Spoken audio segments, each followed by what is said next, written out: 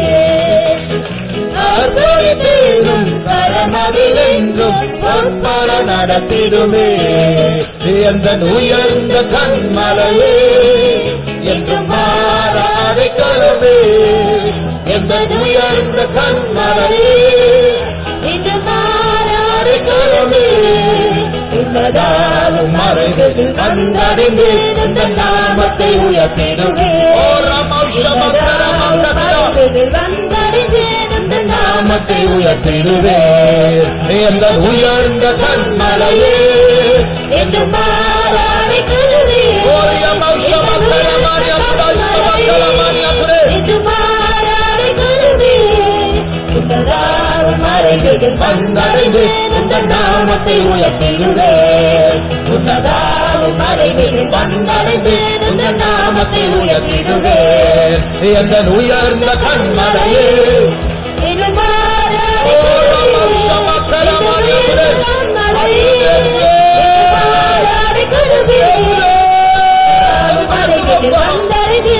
நாமத்தை உயர்த்திடுவே.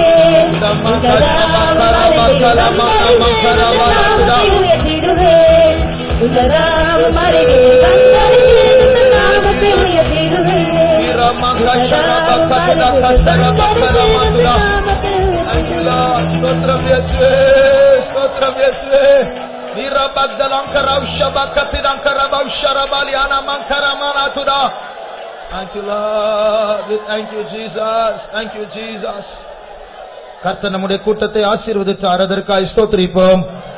ஸ்தோத்திரம் ஸ்தோத்திரம் ஸ்தோத்திரம் ஸ்தோத்திரம். முழு கூட்டத்துடைய எல்லா பகுதிகளை கர்த்தர் பொறுப்பெடுத்தார். அதற்காக ஸ்தோத்திரிப்போம். ஸ்தோத்திரம் ஸ்தோத்திரம் ஸ்தோத்திரம் ஸ்தோத்திரம் ஸ்தோத்திரம். கர்த்தர் பேசின வார்த்தைகளுக்காக கர்த்தரை ஸ்தோத்திரிப்போம். ஸ்தோத்திரம் ஸ்தோத்திரம் ஸ்தோத்திரம் ஸ்தோத்திரம். இந்த வாரம் முழுவதும் கர்த்தருடைய சமூகத்தில் செலவழிக்க கர்த்தர் உதவி செய்யும்படியாக ஸ்தோத்திரிப்போம். ஸ்தோத்திரம் ஸ்தோத்திரம் ஸ்தோத்திரம் ஸ்தோத்திரம் ஸ்தோத்திரம் ஸ்தோத்திரம் ஸ்தோத்திரம். செவ்வாய்க்கிழமை ராத்திரி 10 மணிக்கு மாத இறுதி கூட்டம் உண்டு. கர்த்தர் அந்த கூட்டத்தையும் ஆசீர்வதிக்க வேண்டும். அதற்காக ஸ்தோத்திரிப்போம். ஸ்தோத்திரம் ஸ்தோத்திரம் ஸ்தோத்திரம் ஸ்தோத்திரம். பிற்பகல் நடக்க போகிற எல்லா ஊழியங்களை கர்த்தர் ஆசீர்வதிக்க முடியாது. ஸ்தோத்திரிப்போம். ஸ்தோத்திரம் ஸ்தோத்திரம் ஸ்தோத்திரம். இரும்புலியூரில் வேலை செய்ய மனப்பூர்வமான ஆட்களை கர்த்தர் எழுப்ப வேண்டும். அதற்காக ஸ்தோத்திரிப்போம். ஸ்தோத்திரம் ஸ்தோத்திரம் ஸ்தோத்திரம் ஸ்தோத்திரம். எல்லா துதிகன மகிமை கர்த்தருக்கே செலுத்தி கர்த்தரை ஸ்தோத்திரிப்போம். ஸ்தோத்திரம் ஸ்தோத்திரம் ஸ்தோத்திரம் ஸ்தோத்திரம். அல்லேலூயா. ஜெபம்